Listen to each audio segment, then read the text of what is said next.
673쪽 짜뚜마경입니다.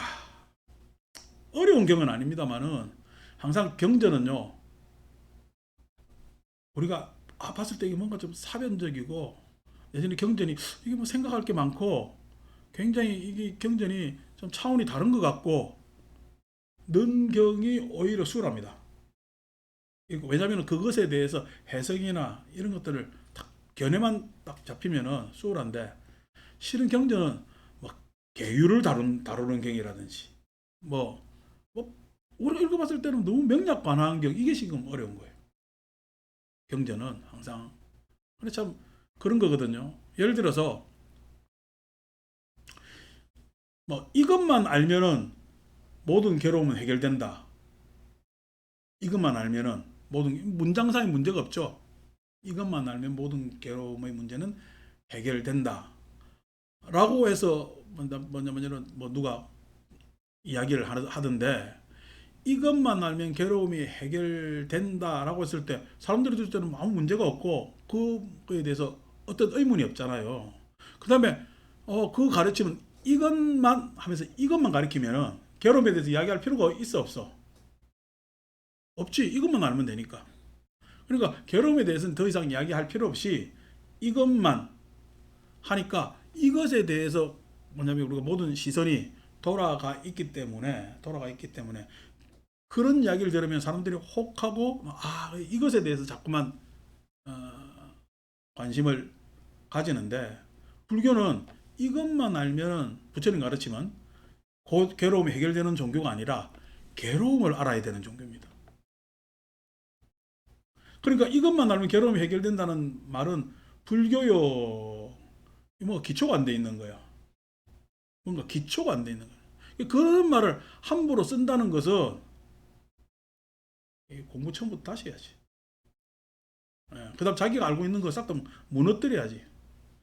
불교, 그러니까 세상의 어느 종교 중에 괴로움을 진리로 보는 종교는 불교밖에 없습니다. 우리가 사성제잖아요. 사성제는 한자적 표현이고, 한자적 번역이고, 사성제를 우리말로 하면은 뭐냐, 거룩한 네 가지 진리거든. 사성제 거룩한 네 가지 진리가 고집멸도잖아. 그러니까 고제 괴로움의 진리, 집제 괴로움의 원인의 진리, 괴로움의 소멸의 진리, 예? 괴로움의 소멸로 이르는 길의 진리, 이렇게 되거든. 이것이 우리가 따지면은 고집멸도 하면은 멸이 제일인 것 같은데 아니고, 부처님은 고도 진리고 그 원인도 진리고 그 소멸도 진리고 이르는 길도 진리라는 거야. 그럼 네 가지를 똑같이 다 진리로 봤다는 이야기는 이거에 대한 고민이 있어야 된다고. 그러니까 고를 제외하고 불교를 생각할 수 있을까 없을까? 없습니다.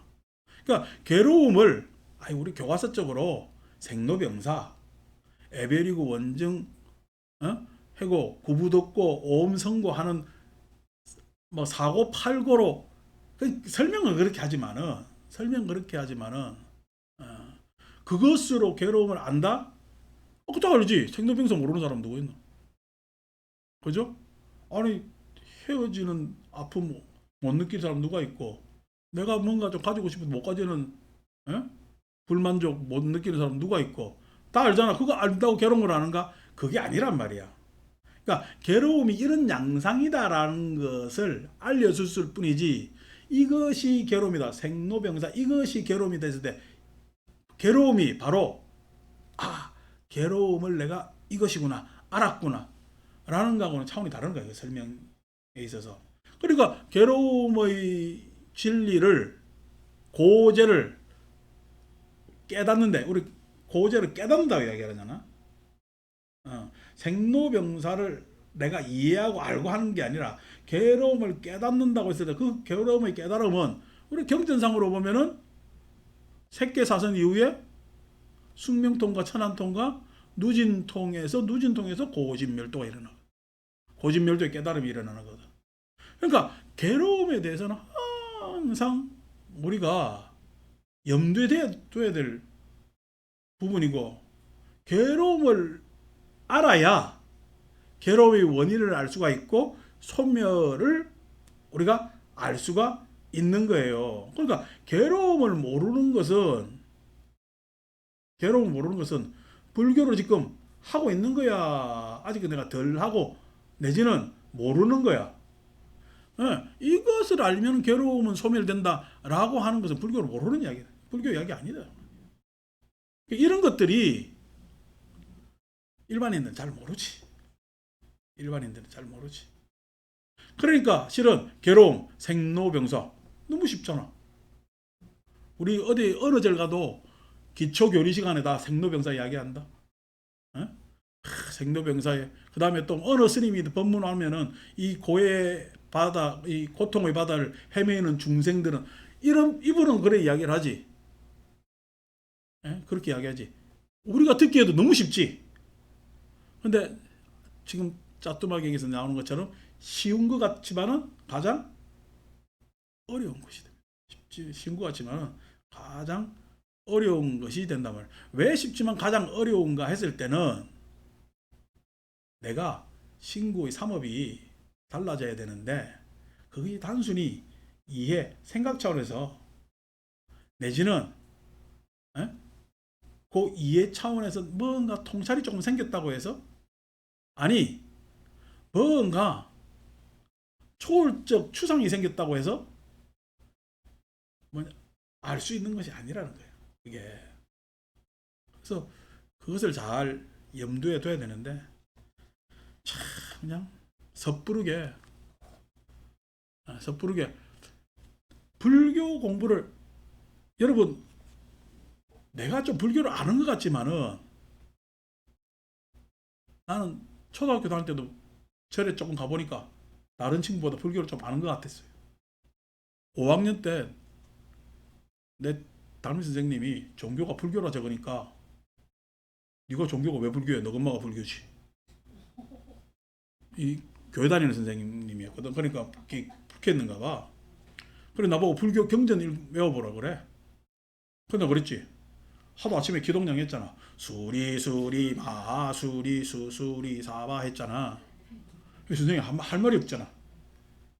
근데 내 뒤에 나온 애도 불교라 적었거든. 그때 당시 뭐 부산에 종교적을 하면은 학교에 그냥 막 4분의 3이 아니고 5분의 4는 불교를 적었으니까.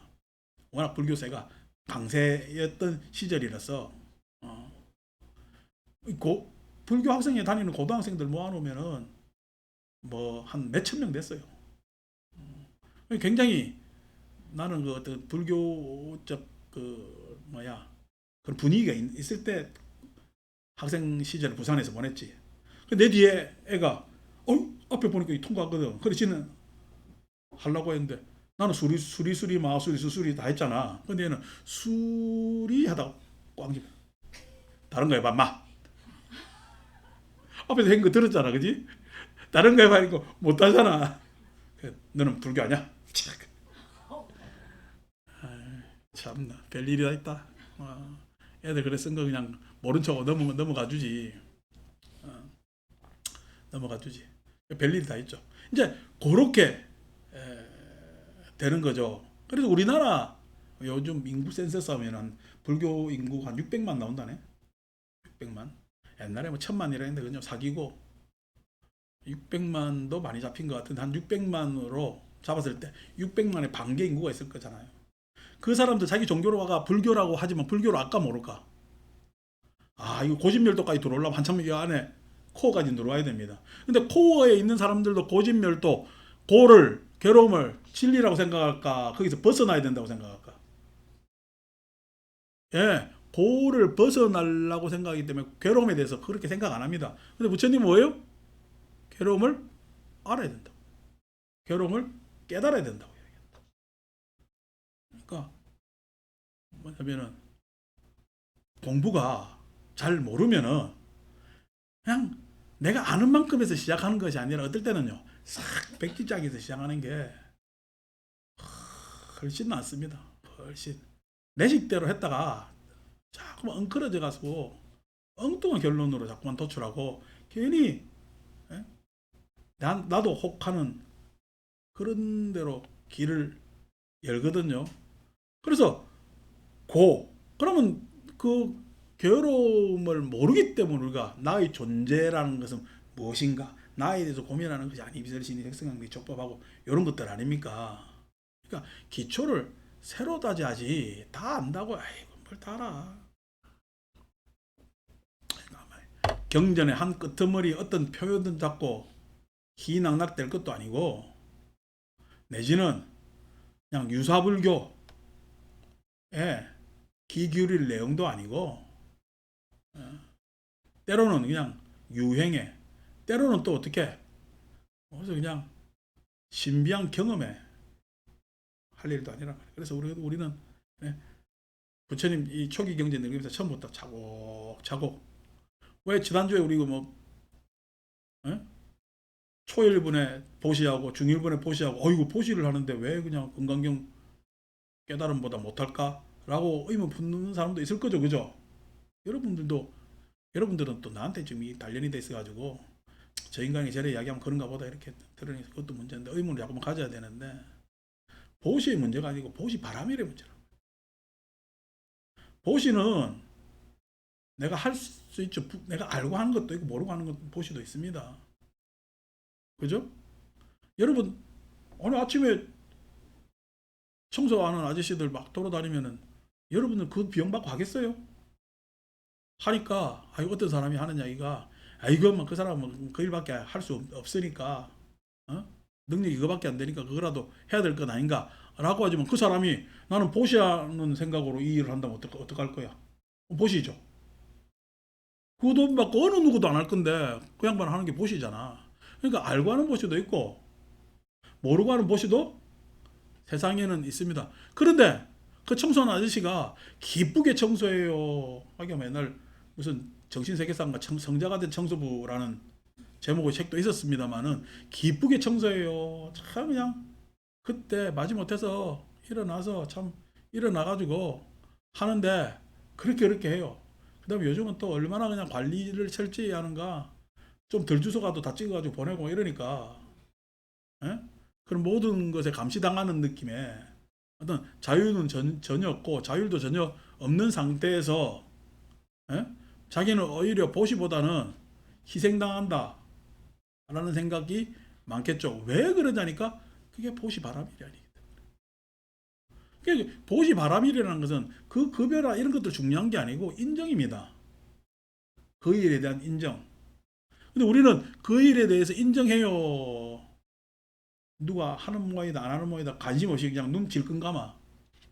눈 질끈 감는단 말이야. 누군가 그런 어려운 일을 당하든가 말든가. 그러니까 그게 어떻게 해요? 보시인데도 보시가 안 되고, 어떤 개인의 감정에 있어서는 희생이 아니라 그냥 착취고, 인정할 수 없는 대립의 그런 문제를 양상하는 것. 그러니까 지금 이게 지금 고잖아요. 그 문제가 쉽습니까? 어렵습니까? 어렵습니다. 왜 어렵냐니까 그 괴로움 안에 연기법이, 왜 괴로움이 실리냐니까 연기의 진리가 들어가 있기 때문에. 연기의 진리가 들어가 있기 때문에 괴로움 알기 어렵습니다. 어디 함부로 그냥 그것에 대해서 기초도 안 돼 있는 입으로 이것만 알면 괴로움을 벗어난다고. 넌 속절없는 소리를 한다는 것은 무식한 것이. 그러니까 나 참 속이 터지는데, 무식한 사람도 무식한 줄, 지가 무식한 줄 몰라요. 그냥 좋다고, 사람들도 좋다고 이것만 하는데 그것이 어딨냐? 그것은요 없습니다. 그래서 이 짜뚜바경이 그런 유의 입장에서는 굉장히 어려운 경입니다. 굉장히 어려운 경이고, 이런 경이 읽을 때마다 나도 막 그냥 어떻게 뭐냐면 이야기를 해야 될까, 참 어려운 처지가 되는 게 짜뚜바경이고, 우리가 지금 다음 경 또 짜뚜바경의 다음이 뭐지? 67번 68번이 날락까빠나경인지 뭐 어떻게 발음해야 될지 모르겠는데, 하여튼 여기에서 이제 아니루따하고 또 부처님께서 아니루따한테 법문하는데, 여러분들한테 그냥 아주 그냥 신비한 여러 가지 이야기를 막 할 수 있는. 근데 그 신비한 것이 단순히 경문을 보면 신비하게 받아들여야 되느냐 뭐 하느냐. 그래서 올 여름 남양 특집으로 두 경은 참 좋다. 10분 경이고. 그래서 뭐 자투마 경은 그렇게 길게 이야기 안 하고 쭉 읽어 나가면서 그때그때 설명하면 좋겠습니다. 자, 이와 같이 나는 들었다. 한때 세종께서는 짜뚜마의 아말라키 숲에 머무셨다. 2번 그 즈음에 사리푸타와 모칼라나를 상수로 하는 500명의 비구들이 세존을 친견하기 위해 짜뚜마에 도착했다. 이제 교단이 커진 거죠. 부처님께 우리가 금강경에서는 1250인구 이라지만은 이제 사리불목련에게도 그만한 어떻게 부처님 아래지만 사방승가의 지부격의 교단이 형성돼 있었다는 거죠. 여기서는 새로 가출간 젊은 비구들이라고 이야기를 했는데 아니고 이제 사리불목련을 따르는 사람들이 생겨났고 사리불목련이 이제 따로 부처님하고 거리를 두고 하면서 제자들을 다스리는 그런 시기인 거죠. 새로 도착한 방문객 비구들은 그곳에 이미 거주하고 있는 비구들과 부처님과 함께하는 비구들이 있겠죠. 더불어 서로 담소를 나누고 잠자리와 자구를 준비하고 바로와 가사를 정리를 하면서 큰 소리로 시끄럽게 떠들었다. 이사 왔으니까. 간단하게 생각하십시오. 이사 왔죠. 이사 왔으니까 처음 뵙겠습니다. 어쩝니다. 저삐다 얼마나 자리는 여기 쓰세요. 어쩌고 이런 이야기 많겠죠. 그죠? 그러니까 이사 오면 시끌벅적 하잖아요. 여기도 조용하다가 누가 어느 이사 오는 집이 있으면은 그냥 냉장고 들여놓는다. 들여놓는다. 시끄럽죠. 오기 전에 공사한다. 이런 식의 그런 식의 이야기입니다. 세 번째, 그러자 세종께서는 아난다 존자를 불러서 말씀하셨다. 아난다야. 그런데 이들은 누구인데 이렇게 큰 소리로 시끄럽게 떠드는가? 꼭 어부가 물고기들을 끌어올릴 때와 같구나. 그렇죠? 이 급을 쳐놓고 끌어올릴 때 이게 그물이 한쪽만 치우치면 다 도망가잖아. 그러니까 양쪽 다 이렇게 모든 쪽에서 끌어당기는 쪽에서 균형을 맞춰야 되기 때문에 시끄럽지. 이쪽 더 당겨 저쪽 더 당기면 쭉 이래 끌어당기는 게 시끄럽겠죠. 그리고 또 물고기만 어부들만 시끄럽습니까? 물고기 잡아먹으러 온 갈매기들 얼마나 또 시끄럽네. 끼룩끼룩 하면서. 그것도 걔들도 어떻게 그냥 뭐라노? 우리 숟가락 얹는 걸 뭐라 그러지? 편승. 우리 강의할 때 좀 유식한 언어를 써야 되니까. 갈매기들도 참 편승하려고 그렇게 시끌벅적 한 거죠. 세존이시여, 사리푸타와 모칼라나를 상수로 하는 500명의 비구들이 세존을 뵈러 짜뚜마에 도착했습니다. 그들 방문객 비구들은 이곳에 이미 거주하고 있는 비구들과 더불어 서로 담소를 나누고 잠자리와 자구를 준비하고 바로와 가사를 정리하면서 큰 소리로 시끄럽게 떠들고 있습니다. 우리 각성스님이 우리 수계살림 할 때 한 일주일 되니까 그쪽 루틴이 있잖아. 그래서 우리가 각자 이불도 아니고 그 여름 혼이불 있잖아요. 그걸 하나씩을 들고 올 수 있게끔 했단 말이에요. 그러니까 자기가 이제 그것만 덮고 자고 바닥에 안 깔고 잡니다. 겨울에 수계 살림했는데 그게 우리가 수계 받으러 와가지고 행자생활 하고 난 다음에 수계 받는데 이게 정상적인 그게 없지. 그래 자는데 일주일 지나니까 이게 자는 게 영 이게 아닌 거야. 그래서 두 놈이서 합의를 봐가지고 이불이 그럼 두 채잖아. 한 명 거는 깔고 한 명 거는 둘이서 덮고 자자. 이런 합의가 일어난 거야. 그럼 입 다물고 그냥 조용히 그래 깔고 잤으면 될 거잖아. 근데 까는데 어떻게 해요? 잘 깔아야 되겠지. 딱 자는 것도 반반씩 나눠 정확하게 자야 될 거니까 책상에 끈 끊는 것도 아니고 옛날에 짝꿍 있으면 초등학교 책상에 끈 껐잖아요. 그거는 전국 통일이 돼. 난 부산서만 그러는 줄 알았더만. 그래가지고 하니까 서로 한다고 하니까 말을 섞어요 안 섞어요? 결국 서로 눈치를 안 내니까 말을 섞어. 밤에 1080 뺐습니다. 말에다 걸려가지고. 그래. 그때는 9시에 삼경에 자면 눈 뜨면 새벽 3시거든.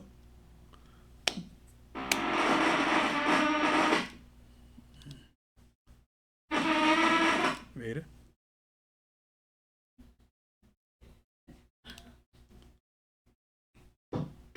아, 혜인아 저 안에 가서 건전지 좀 뽑으면 건전지가 다 된 모이다. 예. 그래서 이 목회도 이거 이야기 다 들어가니까. 그래서 이제 말을 섞으니까 그때는 우리 무건이었으니까 걸렸지. 걸려가지고 밤새 1800쯤 하면은 실험 한 2시간 반이면은 예, 다 하는데 2시간 반이면 다 하는데 뭐시여 방석을 안 주니까 자복을 안 주니까 맨바닥에 절해야 되잖아. 얼마나 힘들어. 밤새 절했는 모이더라고. 아침에 깨니까 그냥 둘이 밤새 절했는가 얼굴은 벌겋게 해가지고 하나는 각성스님 하나는 도각스님인데 도각스님 어찌 지내는지 모르겠네. 원래 말 우리 도각이라고 본명이 돼서 맨날 똑깍똑깍 했는데 어찌 지내는지 모르겠는데 안 본 지가 20몇 년 돼서 후배인데 그러니까 이제 항상 이렇게 부산을 떨면은 주변 사람 다 영향받잖아요. 그러니까 그냥 그런 모습과 비슷하죠. 그죠? 4번 안 한다요. 그렇다면 내 말이라 전하고 그 비구들을 불러오라. 전다드리여 스승께서 그대들을 부르십니다. 라고 그러겠습니다. 세존이시여 라고 안 한다 존자는 세존께 대답하고 그 비구들을 만나러 갔다. 가서는 그 비구들에게 이렇게 말했다.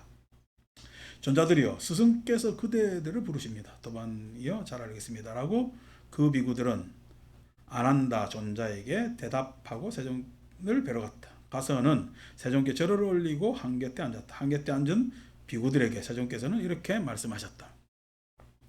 그런데 왜 그대들은 이렇게 큰 소리로 시끄럽게 떠드는가? 꼭 어부가 물고기를 끌어올릴 때와 같구나. 세존이시여 저희 500명의 비구들은 사리붓다와 목갈라나를 상수로 하여 세존을 뵈러 짜뚱마에 도착했습니다. 저희들은 그러니까 교단이 너무 비대해지니까 부처님께 직접 가는 것보다 부처님을 배우러 오는 것이 무슨 이벤트였지. 그러니까 교단이 자꾸만 커지는 것은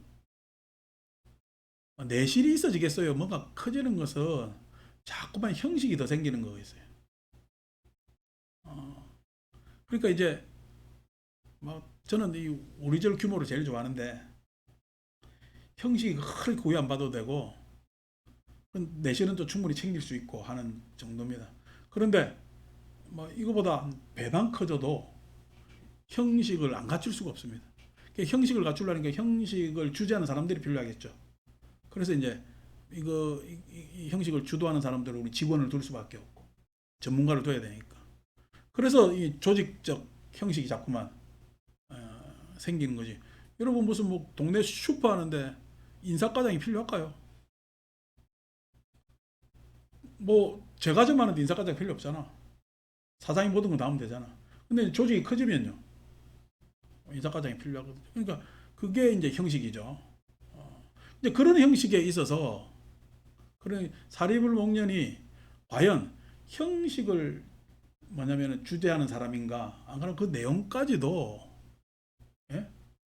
담보할 수가 있느냐라는 문제가 이 경 안에서도 흐르는 부분들이 있는데 교단이 그만큼 커져서 부처님 뵈러 오는 것도 이제 어떻게 이벤트가 되는 거야.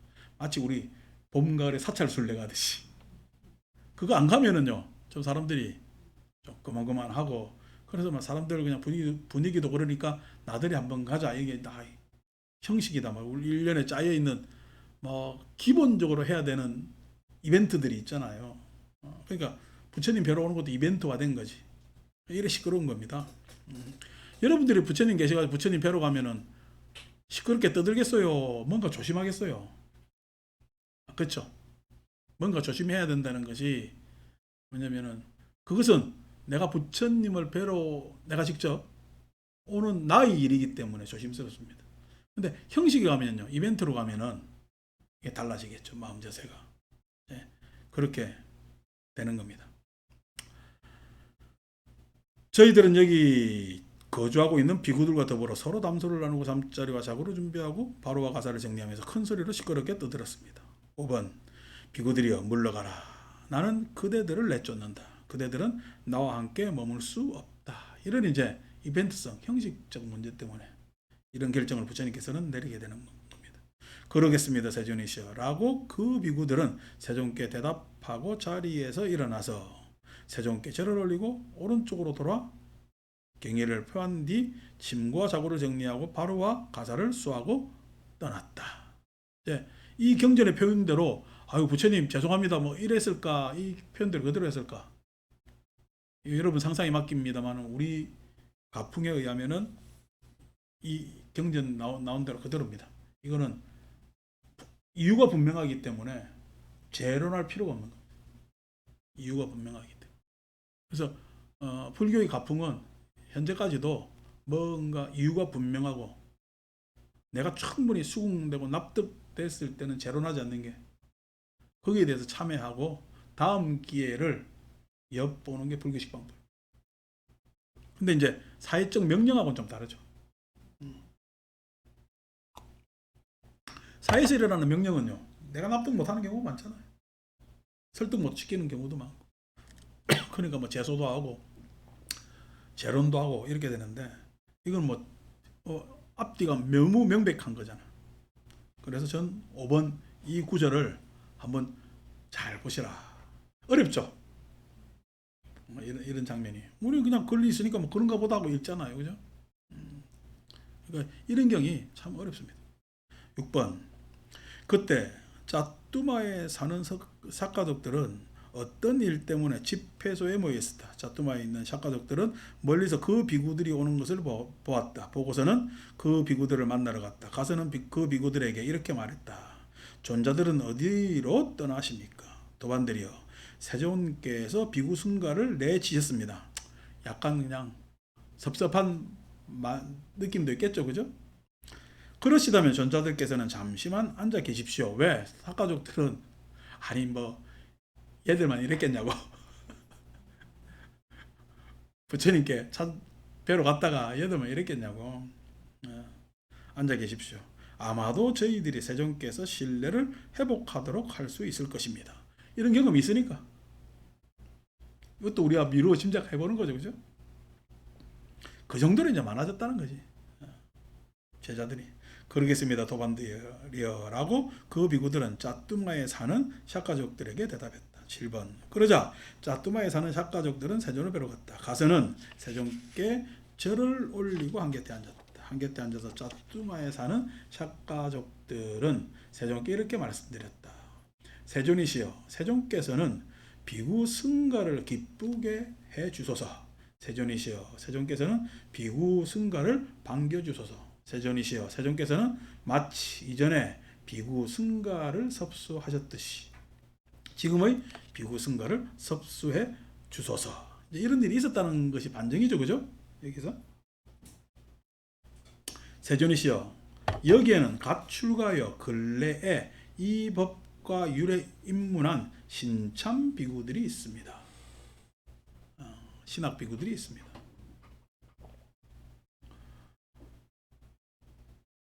그들이 세존을 칭견할 기회를 얻지 못하면 다른 생각을 품게 되고 변할 수도 있을 겁니다. 오해가 생기고 내지는 원망이 생기고 섭섭한 마음, 자기 변명이 생기고 변명이 남 탓까지 합리화까지 막 넘어가는 거죠, 그죠? 변할 수 있을 것입니다. 세존이시여, 마치 어린 씨앗이 물을 얻지 못하면 달라지고 변하는 것과 같습니다. 세존이시여, 그와 같이 여기에는 갓 출가하여 근래 이 법과 율에 입문한 신참 비구들이 있습니다. 그들이 세존을 칭견할 기회를 얻지 못하면 다른 생각을 품게 되고 변할 수도 있을 것입니다. 이 장면에서 이제 이 샤가족들은 출가자예요, 제가자예요? 제가자죠. 그러니까 불교 대중을 이부 대중, 비구 비구니, 그러니까 출가자들이 대중이라고 생각하는 요즘의 편협한 생각, 뭐 대승불교에서도 사부 대중, 우바세 우바이까지 일반 신도들까지 불교의 승으로 봐야 되느냐, 아니면 이부 대중을 승으로 봐야 되느냐 라는 걸 했는데, 스님들은 사부 대중을 승으로 볼까, 이부 대중을 승으로 볼까, 일부 대중을 승으로 볼까, 안 그러면 기득권 대중을 승으로 볼까. 이 재밌죠, 그죠? 어. 승려들 생각은 이부제중을 뭐냐면 승으로 보려는 경향성이 굉장히 강합니다. 왜? 어, 일반인들과 뭐냐면 자기들이 차이가 있다고 생각을 하는 차별의식 때문에 있습니다. 비구 비구니로 놓으면은 비구니를 하고 비구니 전체 승으로 볼까? 안 그러면 비구들만 승으로 볼까? 이게 차별의식이 있죠.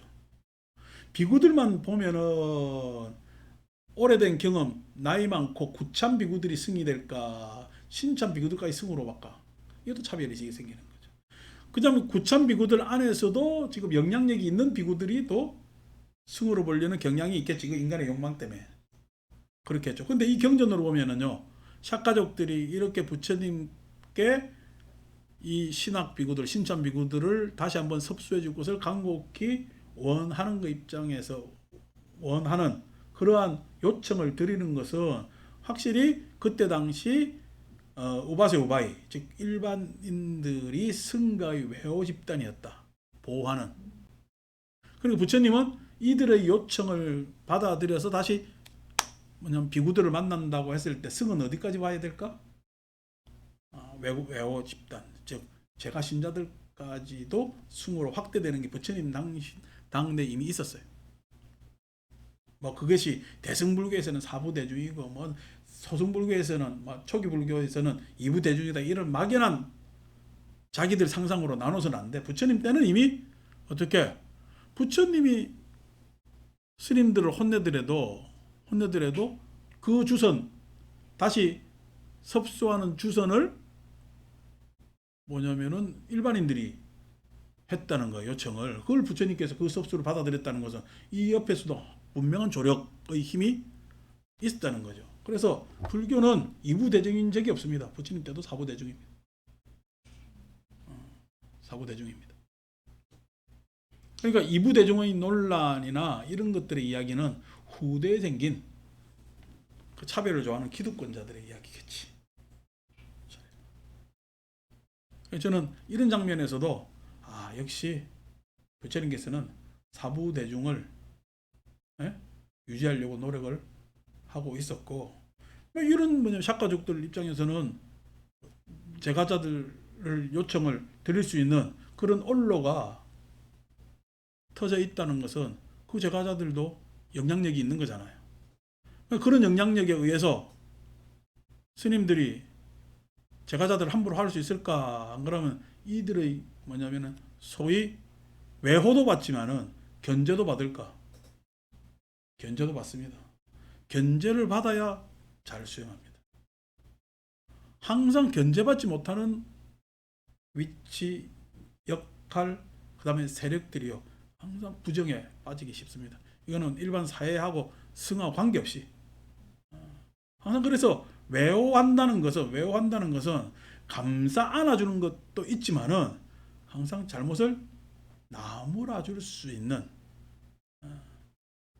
그게 뭐냐면은 외호의 하나의 역할이죠. 그래서 우리 스님들이 신도들한테 뭔가 뭐냐면은 경책을 받아들이기를 수월하게 생각해야 되는데 하지 잘났지 지가 하는 말이 맞고 그러면 안 되는 거죠. 그리고 항상 겸허해야지. 뭔가 의견이 달라졌을 때 결정적인 일 아닌다며야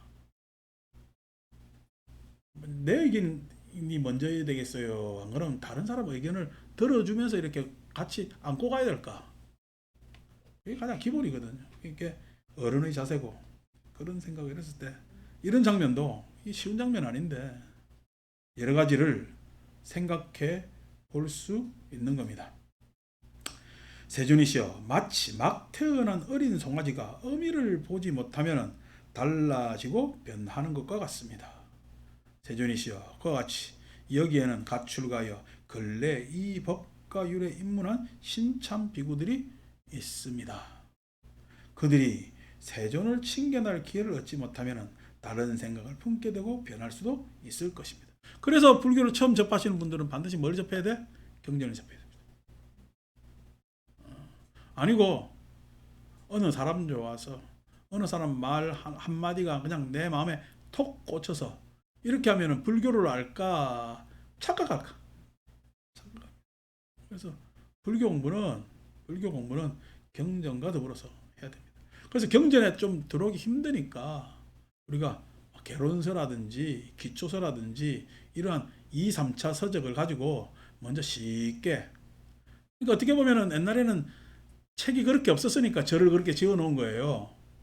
여러분 절에 가면은 절을 알겠습니까? 이 집을 왜 이렇게 지어놨어요? 이게 모르겠습니까? 모르죠. 그러니까 그거 설명해 놓으라고 그렇게 절을 짓는 거거든. 우리 인도 가니까 산치데타 가니까 그 기둥에 다 그냥 문양들 조각들이 있었잖아요. 그거 다 이야기입니다, 이야기. 부처님 출가할 때 모습, 사문 유관할 때의 모습, 이런 거 다 이야기할 수 있도록 처음 온 사람들은 알아요, 몰라요? 모르거든요. 그러니까 그것을 충분히 설명해 주는 사람, 우리 달마바나카라고 이야기를 하는데, 그런 사람들이 뭐냐면은 존재하고 그렇게 설명했다는 것. 그래서 그런 것들에 대해서 내가 알았다면은, 막 과거에서야 옛날 그 뭐 고대나 중세 시대에서야 일반인들이 경전에 접하기가 쉽지 않았겠지만, 오늘날 이 정보의 바다에서 불교에 대해서 자기가 조금 지식이 생겼으면은 그 다음에 바로 배워야 될 것은 경전입니다. 경전, 어떤 경전을 읽어야 돼? 우리나라는 뭐 대승불교가 워낙 유행해서 금강경 정도 읽는 거 좋아합니다. 좋습니다. 법화경, 초기 불교가 많이 좀 뻗나가 있지만은 어떻게 보면 힌두적 생각하고 더 가까운 그런 뭐냐면 경전이지만, 뭐 초기 대승경전 안에서 뭐 그 정도도 좋습니다. 한데 화엄경은 너무 방대해서 일반인들 뭐 그림도 못 내잖아요. 그런데 지장경 곤란합니다. 뭐 지옥 가는 이야기부터 뭐 우리가 불교를 하는데 처음부터 들을 필요가 있을까? 법화경 중에서 뭐 관세음보살 법문품, 기도하면 무조건 그냥 뭐 구해줄 것 같은 그 장면도 좀 문제가 있습니다. 불교 처음 하면은 그래도 천수경 안에 수리수리 모르고 뭐 나모라 다 몰라도 그 구절 안에서 우리 한글로 풀이했을 때 주는 여러 가지, 내가 이거 선업에 힘써야 되겠다라는 정도의 이야기, 그 다음에 또 일념 동탕제하는, 한 마음에 일념에 모든 죄가 사그라든다는 그러한 좀 고상한 그런 이야기라든지, 안 그러면 여러 가지 발언들이라든지 나쁘지 않아요. 나쁘지 않아요. 그런데 갑자기 선오록 읽는다? 곤란합니다. 선오록 읽는다 곤란합니다. 무슨 육조단경 정도 뭐 흥미 있어서 워낙 유명하니까 읽어본다? 나쁘지 않았는데, 갑자기 선오록 읽는다고 선사가 되는 것도 아니고 선오록 읽는다고 본인이 알 수 있는 것도 아닙니다. 그냥 그들만의 또 나름대로의 상징 내지는 그 어느 전달에 있어서 묘미가 있는 부분이기 때문에 곤란하죠. 그래서 간곡하게 이야기한다면은 경전은 초기 경전, 요즘 니까야 번역 다 돼 있으니까 니까야 읽는 게 좋습니다. 근데 오늘날 우리 뭐 니까야 읽은 스님들의 신도들이 가히 많지 않잖아요, 그죠?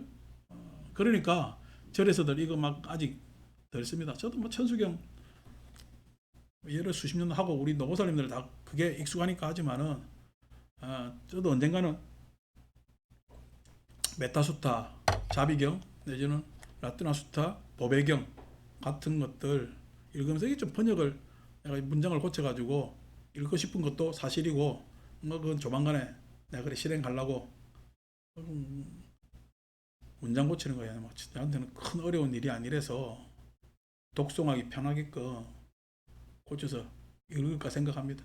그 읽으면은 물론 금강경 안에 수다원, 사담, 아남, 아라한 나오지만은 뭐 법외경 같은 경우에도 일례자 수다원에 대한 이야기가 나오니까 사람들이 수다원에서 궁금해하게 생각할 거니까, 사람들이 궁금해하게 생각한 부분은 우리가 설명해 줘야 되잖아요. 그럼 자꾸 불교 공부가 되는 거거든요. 근데 그냥 견성 설명, 궁금해하니까 설명해줘요, 언어 도단이래요, 불린 문자래요. 이게 문제거든요. 그래서 초기 경쟁이 있는 게 좋겠죠. 그래서 뭐 올해 이래 보고 내년에 제가 한번 그냥 인도도 가서 마음 잡고 와가지고 자비경보 배경 이런 거 다 번역해가지고 번역돼 있는데 문장을 좀 고쳐야 돼. 그거 독성용으로는 안 맞거든. 고쳐가지고 저도 좀 마음에 더욱더 흠뻑 젖어서 그렇게 해서 내년부터는 천수경 안 하고 그거 하는 거지. 할머니들이 이제 갑자기 발음 새로 하려면 죽는다. 그래도 뭐 어떻게 그렇게 하는 게 좋을 것 같죠? 자, 세존이시여 세존께서는 비구승가를 기쁘게 해주소서. 세존이시여 세존께서는 비구승가를 반겨해 주소서. 세존이시여 세존께서는 마치 이전에 비구승가를 섭수하셨듯이 지금의 비구승가를 섭수해 주소서. 8번 그러자 사암빠띠 범천이 우리 앞경에서 사암빠띠 범천에 대해서 잠시 내가 이야기하다가 말았는데 경전에서 야차 아발로박가와 야차인가 하는 그 야차들이 나오기도 하지만은 사암빠띠 이 범천은 경전의 중요한 장면에 아주 자주 나옵니다. 오죽하면 쌍유타니까에는 사암빠띠 범천 쌍유타가 따로 있을 주제별로 모았을 때 따로 있을 정도로 자주 나옵니다. 야 이게 뭐 범천이 나와서 우리 부처님이 그냥 저 세상에 중생들한테 내 법을 전해야 되느냐 말아야 되느냐 고민하시잖아요. 그때 부처님께 권청하는 범천도 사암빠띠입니다. 사암빠띠. 그래서 경전에 아주 자주 나오는 원사입니다. 그래서 실제로 범천이 하늘에서 내려가 부처님께 권청했다 라고 하면 불교 종교 이제 설명해야 돼요. 믿어야 돼요. 이래도 믿어야 됩니다. 엽전교부 가지고 이야기할 내용이 아니라니까. 불교에는 이런 흔적들이 많죠. 그래서 이제 사암빠띠 범천이 내려오는데 왜 그러면 이게 진짜 믿어야 될 내용인가? 범천이 내려왔는가? 그러면 사암빠띠가 다른 무엇을 의미하는 것일까? 라고 했을 때 당연히 여러분들은 지금 눈치에서는 다른 걸 의미하는 것이구나 예상하시겠지만은 그럼 먼저 이야기한다면 왜 그러면 사암빠띠가 와서 권청했다라고 경전은 표현할 수밖에 없었고 부처님께서는 그렇게 이야기할 수밖에 없었냐는 게 그게 인도 문화라는 거예요. 인도 문화 양상에서는 그렇게 설명하는 것이 사람들한테 더 잘 들렸기 때문에 사암빠띠를 출연시키는 겁니다. 그러면은 이렇게 할 수밖에 없는 것은 인도 여건이라는 거야. 인도 여건이라는 거야. 그러니까 뭐 여러분들 제가 지금 저희 이 표현도 왜냐하면 시공적으로 2023년 대한민국에 있기 때문에 이 표현을 쓰는 거잖아요. 그죠? 이 표현을 아니고 다른 지금 시대에서 제가 한 이야기를 다시 듣는다면 왜 그런 이야기를 했지? 라고 이상하게 생각을 할 것 아닌가 봐요. 왜 그러냐면 이 시대의 사람들을 설득하는 데 있어 이런 표현이 요구가 되고 편하기 때문에 쓰는 표현들이 있다는 거예요. 실제로 사암빠띠 범천이 출현한 것이 아니고 그러면은 사암빠띠가 뭐냐? 다시 조금 더 읽으면서 그러자 사암빠띠 범천이 자기의 마음으로 세존의 마음속 생각을 알고서 마치 힘센 사람이 구부리는 팔을 펴고 편팔을 구부리듯이 그렇게 재빨리 범천의 세상에서 사라져 세존 앞에 나타났다. 이제 그죠? 뭐 이상하잖아요. 사암빠띠 범천이 자기 마음으로 세존 마음속 생각을 알고서 야 이거는 부처님이 대단해 사암빠띠가 대단해. 이걸 갖다가 사암빠띠하고 부처님을 따로 보면 안 돼요. 사암빠띠하고 부처님 따로 보면 안 되는데 여기서 따로 보는 순간 이게 이제 함정에 빠진다고. 그러면 이제 사암빠띠가 뭐냐 할 때 사암빠띠는 그냥 불교 내부의 뭐냐면은 각주다는 전승으로서는 가섭 부처님 시대 그러니까 부처님 이전 부처님이죠. 그때 수다원가를 얻어서 뭐냐면은 겁이 다할 동안 그 수다원가에 머물렀던 존재를 사암빠띠라고 뭐냐면은 불교 내부에서는 그렇게 설명합니다. 이 설명은 유효한 설명일까? 뭐가 좀 문제가 있어. 문제가 있겠죠. 그래서 뭐냐면은 이제 언어 분석하는 사람들이 사함파티가 사하, 아니면 파티라는 두 글자로 이루어져 있다. 그래서 사함 연결하는 뭐냐면은 그 발음까지 해서 사함파티, 사하고 파티라는. 그래서 사하라는 것이 강력한이라는 뜻이고, 파티라는 것이 주인이라는 뜻이다. 그래서 강력한 주인이라는 뜻이다. 그래서 강력한 주인이라는 범천 이렇게 되어 있단 말이야. 자, 이것을 이제 여러분들한테 불교를 총 설명한 이때까지의 여러 생각으로 보시면은 강력하다 했을 때 강력하다라는 것은 훼손되지 않기 때문에 강력하다고 이야기를 하겠지. 우리가 건강반야 했을 때 건강이라는 표현도 반야는 훼손되는 거야, 훼손되지 않는 거야. 훼손되지 않는 거기 때문에 건강이라는 말을 씁니다. 반야가 훼손되면 건강이라는 말을 앞에 둘 수가 없겠지. 여기서 마찬가지로 사하라는 것은 강력하다는 이야기는 훼손이 안 된다는 이야기예요.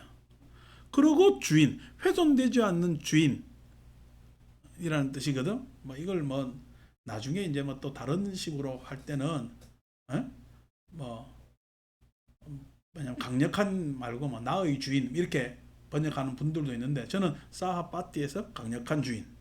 강력하다는 게 뭐냐니까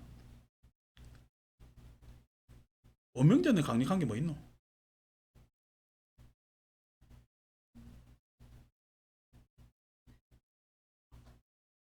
사람들은 다 있어요. 자존심. 자존심 깨지기 싫죠. 자존심이라 이야기하면은 자존심은 있는데 자존심 뭐예요 하면은 좀 헷갈리죠. 나한테 강력한 게 있다면은 그래 자존심이 훼손되면은 나는 속상할 것 같아. 그래서 자존심은 모든 사람들이 훼손하려 그래요, 안 하려 그래요? 왜 안 하려 그러거든. 그러면은 자존심을 뭐라고 이야기할까? 자존심을 뭐라고 이야기할까? 라고 했을 때 그 자존심은 뭐라고 하냐면은 인격입니다. 인격. 인격이라는 게 다른 말로 얘기하면 사람 대우입니다. 사람 대우. 그러니까 내가 인격 모멸을 당했을 때 자존심이 상한다고 얘기를 하거든요. 적어도 나는 어떤 생각이 있어? 내가 부지불식간에 사람이라는 생각이 있습니다. 사람. 근데 이 사람이라는 생각이 인간 이하의 대접을 받을 때 우리 자존심 상한다고 해요. 인간 이하의 대접을 받았을 때.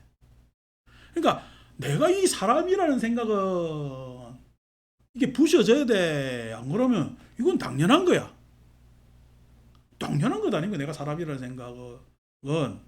그걸 뭐라 그러냐면은 정체성이라 해요. 정체성.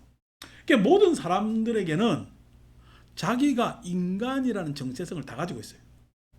인간이라는 정체성을 다 가지고 있어요. 인간이라는 정체성이 뭐죠? 예? 말하고 생각하고 하는 것이 인간이라는 정체성이죠. 모든 사람들한테는요, 말하고 생각하는 자기가 주장하고 자기의 뭐냐면은 뜻을 가지고 하는 정체성은 누구에게나 다 가지고 있어요. 그죠? 그게 모든 사람들한테는 강력히 있습니다. 그게 어떻게 보면은 그 정체성을 사람들은 나라고 생각할지도 모릅니다. 알든 모르든 간에. 평소에 그거 생각해 볼 필요가 없는 거니까. 그럼 부처님은 그 인격의 정체성을 가지고 있겠어요? 턱 뛰어넘어서. 아니고. 부처님은 부처님 나름의 정체성이 있는 거죠. 그러니까 저도 뭐냐 인격이라는 정체성 저한테도 당연히 있겠죠. 그럼 저한테는 어떤 정체성이 있어요?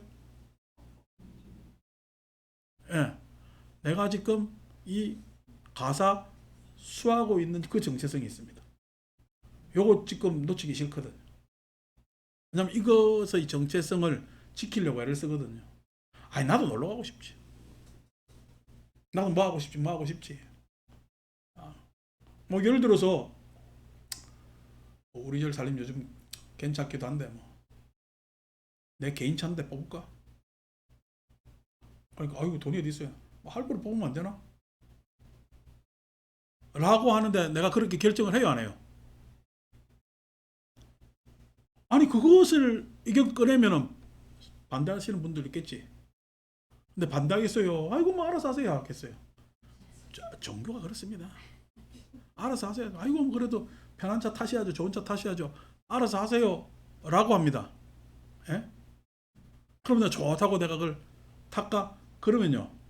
나한테는 정체성이 없는 거죠.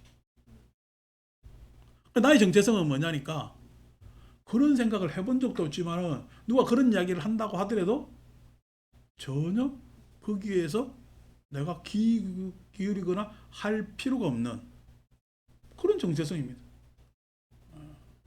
아니 뭐 오늘 영경아 왜 안 오냐? 못 가다가 내보고 하는 이야기가 아이고 그냥 맛있는 거 뭐 드시고 싶은 거 있으면 말씀하세요 라고 이야기를 한다고 내가 먹고 싶은 거 있다고 내 입으로 이야기하는 순간 내 정체성 깨집니다. 왜? 적어도 우리한테는요 걸식의 전통이 있잖아. 내가 걸식하지는 않지만은 뭐 주어진 대로 소박하게 그냥 있는 그대로 먹는 게 예? 우리의 습관이고 그게 우리의 전통이기 때문에 그게 정체성입니다. 그 정체성이 만약에 깨어지면요 나도 뭐가 많이 갖다 주는 날은 뭐 냉장고가 풍성해지잖아요. 예? 그러면은 실은 속상하지. 냉장고 풍성해서 좋은 게 아니라 그냥 속상합니다.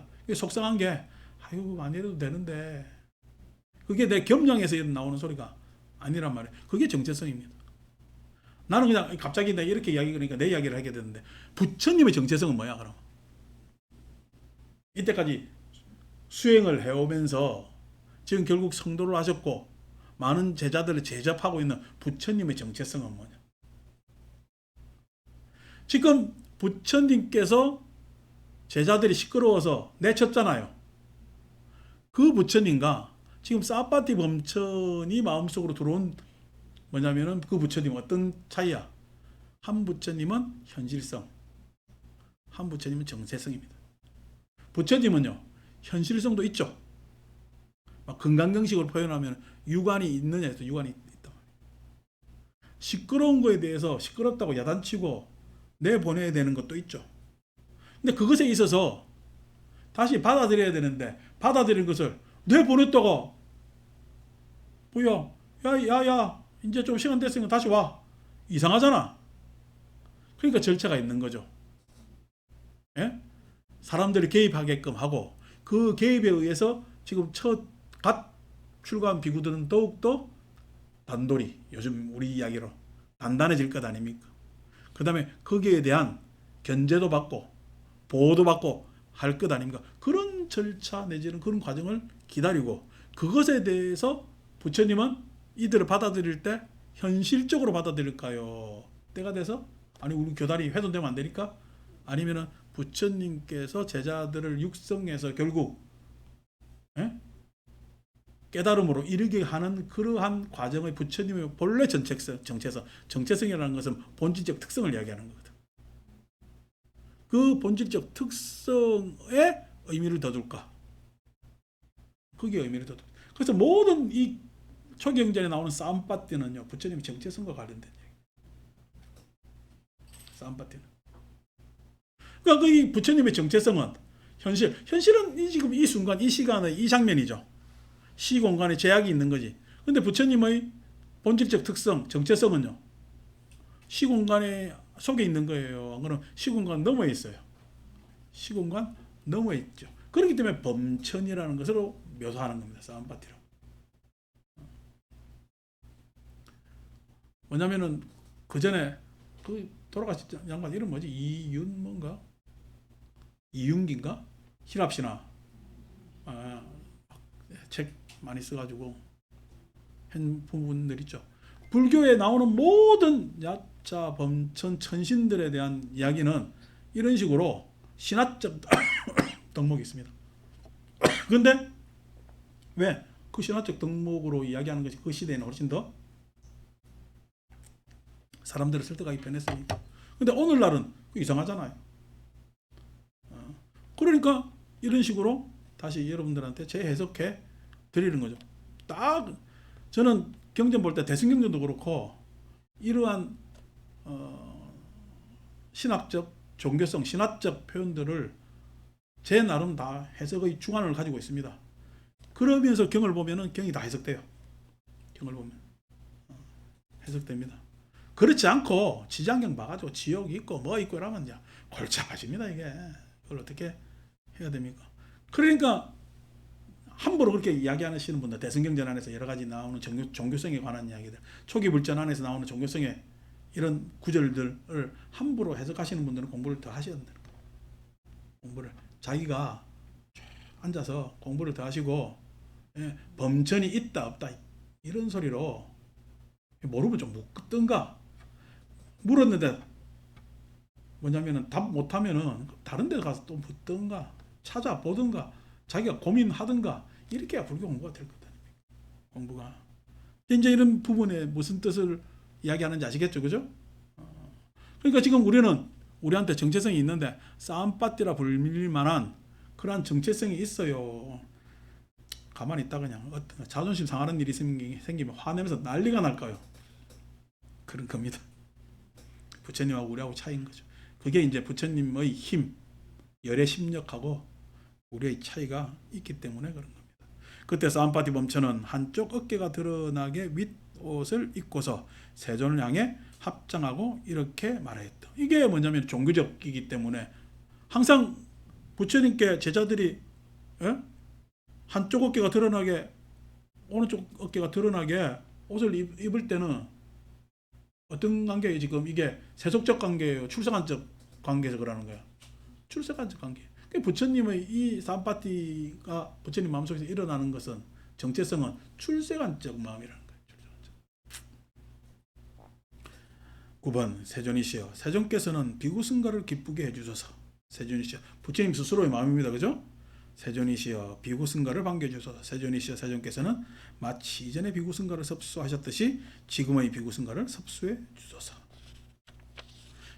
세존이시여, 여기 갓 출가하여 근래 이 법과 율에 입문한 신참 비구들이 있습니다. 그들이 세존을 칭견할 기회를 얻지 못하면 다른 생각을 품게 되고 변할 수도 있을 겁니다. 세존이시여, 마치 어린 씨앗이 물을 얻지 못하면 달라지고 변하는 것과 같습니다. 세존이시여, 그와 같이 여기에는 갓 출가하여 근래에 이 법과 율에 입문한 신참 비구들이 있습니다. 그들이 세존을 칭견할 기회를 얻지 못하면 다른 생각을 품게 되고 변할 수도 있을 것입니다. 내가 요즘 후배들 찾아오면은 니까지 아무 때나 가져와가지고 읽어봐. 아무 때나 피면 되잖아. 이거 무슨 이야기인지 알겠어? 가만히 있으면 공부도 해라 이러면서. 왜냐면은 내 처지를 스스로 아는 거죠. 지금 함부로 막 해가지고 사람들에서 조급해서 이렇게 저렇게 막 나서가지고 보여줄 때예요. 물론 그런 장면도 필요합니다. 동시에 나는 아직까지 불민한 부분이 있으니까 공부를 더 하고 있어야 될까요? 공부를 더 하고 있어야 되겠죠. 그래서 그냥 뭐 옛날 스님들 말 따라 흉내 내가지고 이상하게, 이제 우리 나라 불교는 워낙 경상도세가 세잖아. 그래서 큰절들도 이제 뭐 송광사를 제외한 요즘은 워낙 다 큰절입니다만은, 예전에 이제 스님들이 많이 모여 사는 곳을 보면 호남의 뭐냐면 송광사를 제외한 경상도 사찰들이 주를 이뤘거든. 그러니까 불교의 표준어는 경상도 말입니다. 군대 가면 군대식 표현이 있잖아. 절에 가면 절식 표현이 있습니다. 절에 가면 절의 말투가 있습니다. 이게 경상도 말도 아니고 어디 말도 아니고 이상하게 약간 경상도식 억양이 있는 것 같은데 팔도의 모든 말을 뭔가 품을 수 있는 그런 이상한, 이제 요즘 내 기억도 안 납니다만은 있습니다. 그렇게 있는데 그런 말 흉내 내면서 발음 쓰면서 뭐 구사하는 몇 낱말로 아는 척하는 것은 굉장히 문제가 있죠. 지금 출가하신 지 오래되신 분들도 불교를 한다? 아니, 불교의 전통의 끄트머리의 일단에 대해서 전통으로 오니까 그거에 대해서 내가 궁금해서 알아봤지. 참, 제가 대학을 와서도 80년대지 않습니까? 대학을 와서도 우리 대학 교수님들이 지금 아함경이라고 니까야를 한역으로는 암경이라고 부르는데 아가마를 제대로 아시는 분들이 잘 없었어요. 뭐 그때 아가마 우리 때는 원시불교라는 말도 썼거든. 원시라는 게 원조불교라는 뜻이지. 이제 그런 뭐냐면은 표현을 하면서 전공하시던 분이 한 명 정도 있었고, 그때는 막 대단하신 분이라고 했지만은 실은 그분도 뭐냐면은 전체 일 해봤을 때는 그렇게 초기 불전을 완전히 천착했다 볼 수 없는, 그냥 번역적 한계가 있으니까. 이게 이제 90년대 넘어서면서 2000년대 가까우면서 막 번역들이 이렇게 되기 시작해서 요즘들 읽히고, 그 다음에 또 한때 2000년대 초중반에 우리가 한 2010년경 그 초중반 사이로 해가지고 워낙 윗바사나가 많이 유행되고, 그렇게 해서 초기 경전에 대해서 이야기를 막 많이 하고 했는데, 요즘은 우리나라 사람들이 또 흡수가 안 되니까 동양 사람들이 잘 이해가 안 되거든요. 그래서 다시 이제 신선도로 와가지고 도판으로 와가지고 한 소식 하는 걸로 다 오고, 하려고 한 방에 깨치는 걸로 다 와가지고 또 대중의 관심이 그래 가 있는데, 그거는 진짜 지말의 불교를 이야기하는 것이고, 우리나라 전통이나 이런 거 모르면은 그거 끄트머리 안 잡고 아는 척 해야 되겠어요. 젖혀놓고 처음부터 다시 해야 돼. 젖혀놓고 저는 처음부터 다시 해야 된다고 생각을 하고, 그래서 경이 번역되어 있으니까, 이 경의 번역도 완전한 번역은 아닙니다만 읽고 고민해야 됩니다. 읽고 고민해야 됩니다. 그래야 불교가 바른 역사로 쭉 가는 것이지, 아니고 뭐 저거 나름대로 막 한 역사로 가면은 오늘 뭐 유튜브 보다가 어떤 오래된 노학자가, 옛날 도산 안창호 선생이 저 누구야, 원불교 소태산, 예, 소태산 종사를 만나서 그냥 안창호가 감탄을 했다는 거야. 야, 그냥 스피노자를 모르면서 스피노자를 의 생각을 이야기하는 사람이 우리나라에도 있었구나 라고 하면서 감탄했다라는 이야기 듣고, 참 그렇게 옛날 안창호 선생하고 소태산 종사하고 만났구나 이런 생각도 드는데, 내가 이제 드는 생각이, 그때 도산 선생은 스피노자를 완전히 이해했을까? 소태산은 스피노자를 모른 채 불교의 화엄의 생각을 범신으로 착각하고 있지는 않았을까? 이런 생각을, 의문을 제기해 봅니다. 그 의문을 제기해 보는 게, 그러니까 소태산 총사도 한 종교에 지금 종조가 돼 있지만은, 저한테는 뭐 그 종교의 종조가 아니라, 저한테는요, 한 시대를 살아가는 사람으로서 그 시대에 맞지 않는, 즉 그 시대를 조금 넘어서는 다른 말씀을 하셨어도 지금 제가 보기에는 그렇게 대단한 소리가 아니라는 거예요. 원불교 교전 읽어보면 대단한 거거든. 내가 어느 날 구라 푸는 것도 더 못해? 그 정도 얘기 나도 해주면. 그러니까 그게 아니고, 이 양반 소태산만 하더라도 대단한 사람이죠. 그 시대 우리나라에서는 서구 문물이나 내지는 뭐 전혀 그런 학문적 그런 게 없는데도 화엄경을 읽고 그런 이야기를 했다는 게, 그러면 해월 최시영은 뭐 대단 안 하고, 예? 최재우, 예? 수훈 최재우는 대단한 사람 아닌가? 그렇게 이야기를 하면은, 뭐 그렇게 이야기하면은 뭐 다 한데, 그럼 오늘날 뭐 지금 맨날 그냥 막 루소 팔아먹고 뭐 마키아벨리 팔아먹고 뭐 어쩌고 이야기를 하는데, 그러면은 그 이야기에 지금 다 생각을 내가 이해할 수 있잖아.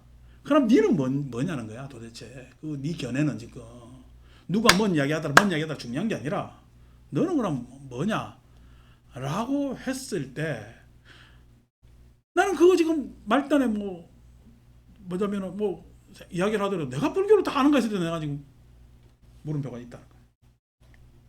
내가 금강경점 읽었다 불교를 아는가? 물음표. 다 물음표가 있다는 거야. 그래서 내가 불교를 아는가 했을 때, 초기 경전이 번역되어 갖고 내가 언어가 안 되기 때문에 번역되고 관심은 있었어도 내가 대학 가서 제일 먼저 산 책이 장아암경. 이걸로 지금 기간이 까야지. 장아암경 책을 제일 먼저 사서 그걸 보고 있으니까 옆에 공부 잘하는 선배가 어유 책 선택 잘했네. 나 그때 무슨 말인지 몰랐어요. 근데 니까야가 디가니까야가 니까야 긴 뭐냐면은 긴경 예? 뭐냐면은 부분에 있어서 선택 잘하는 게 그게 처음 시작이니까. 어?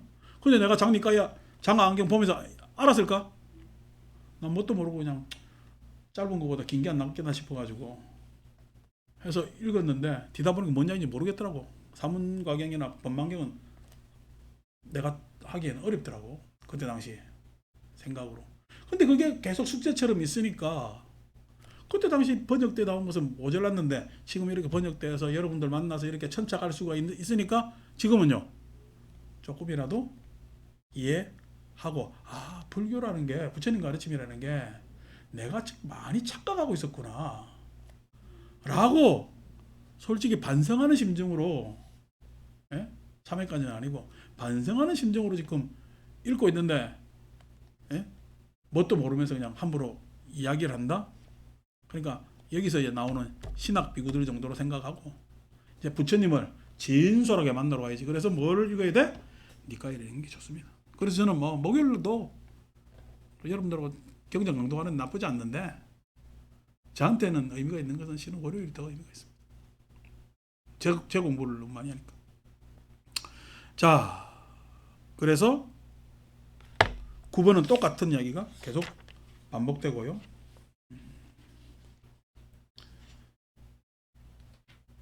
10번으로 가서 짜뚜마에 사는 678쪽 사는 사가족들과 산파티 범체는 씨앗의 비유와 송아지의 비유로 세종께서 신뢰를 회복할 수 있도록 할 수 있었다. 즉 뭐냐면은 현실적으로 뭐냐면 승가들을 내보냈는데 내쫓았는데 현실적 샤가족이 부처님의 정체성 즉 부처님의 종교적 이상과 함께 함으로써 그 이상이 항상 이상은 뭐가 돼야 돼?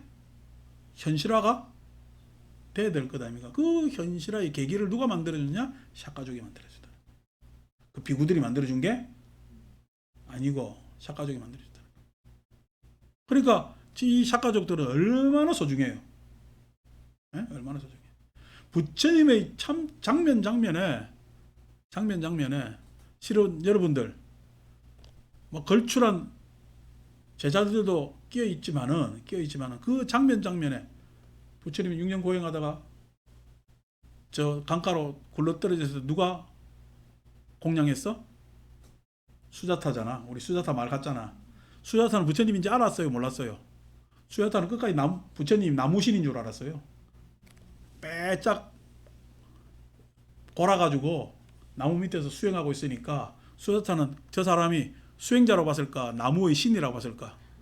나무의 신이라고 봤습니다. 수자타는 끝까지 나무의 신이라고 생각했습니다. 근데 그 수자타의 공양이 없었으면요, 부처님은 기력을 회복해서 다시 뭐냐면 고행이 아니라 자신의 지금 해오던 수행을 재고할 기회가 없었겠죠. 부처님을 출가시킨 마부가 있잖아. 그 마부 이름이 뭐냐? 갑자기 까먹었다마는 그 마부가 부처님 유언까지 나옵니다. 쟤를 갖다가 승가에서 포섭해래요. 쟤는 내 어릴 때 그냥 마부 노릇하면서 까불락거리니까 승가에서 멀리 해야 된다 그래요. 멀리 해야 된다 그럽니다. 근데 부처님 때까지는 어떻게 그래도 부처님 안고 살았던 거야. 찬탁한가? 하여튼 마부. 그래서 뭐냐면은 안고 살았단 말이야. 이 대반열반경에 나옵니다. 또 그 장면에 나오죠. 그러니까 참 뭐냐면은 아픈 손가락이지. 부모도 아픈 손가락, 나올라도 아픈 손가락이지. 그 마부조차도 끝까지 안고 살지만은 저게 또 그냥 내가 반열반하고 난 다음에 내가 부처님 모셨던 마부라고 하면은 얼마나 또 유세 떨면서 승산에 불의를 일으킬까. 그래서 그게 멀리해라고까지 나옵니다.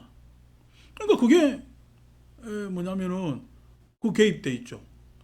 뭐 당연히 뭐 빈비사라 왕이나 왕들은 뭐 말할 것도 없이 그래 많은 사람들이 부처님의 장면에 개입돼 있단 말이야. 그러니까 불교가 승가들의 종교라고 승려들의 착각도 마시라. 예. 아니 뭐 불교가 승려들 종교 같으면 저거 목닥 치고 앉아가지고 저거 먹고 살지.